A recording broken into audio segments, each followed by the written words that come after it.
Hello and welcome back to Fifth Entertainment for my next review of Twilight Saga's Breaking Dawn Part 1, the extended edition, which is from the Twilight Forever box set, which is an out of print limited edition that no longer exists. Alright. The last one I saw in theaters was this film. And obviously I saw the theatrical cut, not the extended cut. And I will obviously say it right off the bat. The extended cut really makes a lot more sense of everything than the theatrical cut does. And that's not usually the case with extended or alternate cuts of movies. Usually they're a gimmick. This one wasn't. This one actually made a lot more sense of everything that was going on in the film. Now I saw this one after work at a premiere. They get back home until about 3:30 in the morning, something like that. Alright. A lot of people consider this one a very boring movie. I agree, and I also disagree. Only Bill Cotton, who we have obviously reviewed one of his films on here previously with Candyman Farewell to the Flesh. Only someone like him could go ahead and take a movie that depends more on the exposition of pretty much a mortal-immortal pregnancy, going ahead and eating away our main character throughout the entire movie, and make it exciting enough to keep you engaged. Only someone like him could probably end up doing that. Which brings us, of course, to the plot of the film. After getting married to Edward, Bella and Edward go on their honeymoon, and they try to have intercourse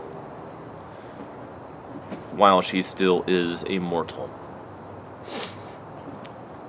Which leads to the mysterious events of her actually getting impregnated. Now, it's not supposed to freaking happen. It's supposed to be impossible, but it happened. And we learned that it has happened before. And in the sequel, obviously. But while in her body, the fetus starts killing off Bella, eating away out her life essence, making her look very sick, losing weight, breaking her bones, all that. Meanwhile, you have the conflict between Edward and Jacob about the fate that will obviously happen to the woman that they love. And by the end, she gives birth, and doesn't work right away, but Edward does turn her into an immortal. And then we sort of see her her vampire eyes open up, red and all that, and that's it in the end of the film. And of course, Jacob does want to kill the kid, but then it imprints on the kid. This is a girl, so a daughter.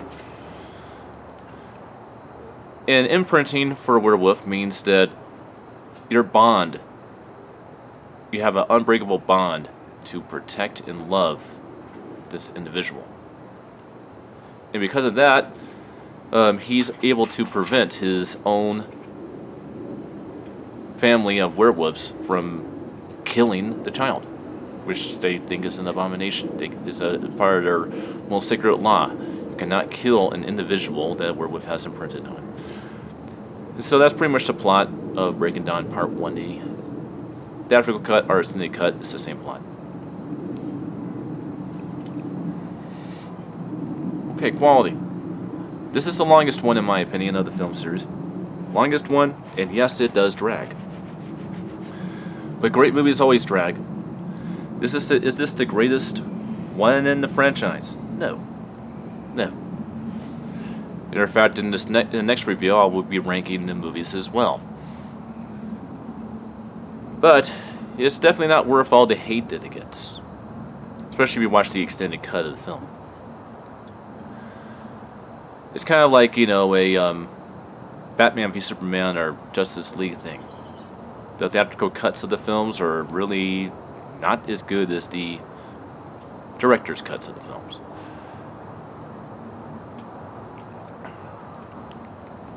So quality, again, shot in 2.4.1 CinemaScope. This one has much more of a fall time type of cinematography, although there are points in the film where they go out of Forks and go somewhere else. On, obviously our newlyweds' honeymoon, for example, does not take place in Forks. And at that point, it has much more of a spring to early summer cinematography look aspect about this atmosphere. And again, done very, very well in terms of the filming into things. The audio. This one is upped from the 5.1 that we are used to a 7.1 DTS HDMA. And if you have a front-based system like mine, this one has a lot of good virtual elements. And I used to have a 7.1 system that has 7 speakers, and I remember this one really having a lot going on all cylinders. So overall, a very good one. Now, it's not an action heavy effect type movie, but the sound designer did a really good job of making a good proper use of all 7 channels in this film despite that, which I think works really, really well at times. So overall, very good solid 7.1 DTS HDMA track on this presentation for sure. And that's pretty much all there's to say about Twilight Saga's Breaking Dawn Part 1, the extended cut. And I'll see you guys next time for my review of Breaking Dawn Part 2.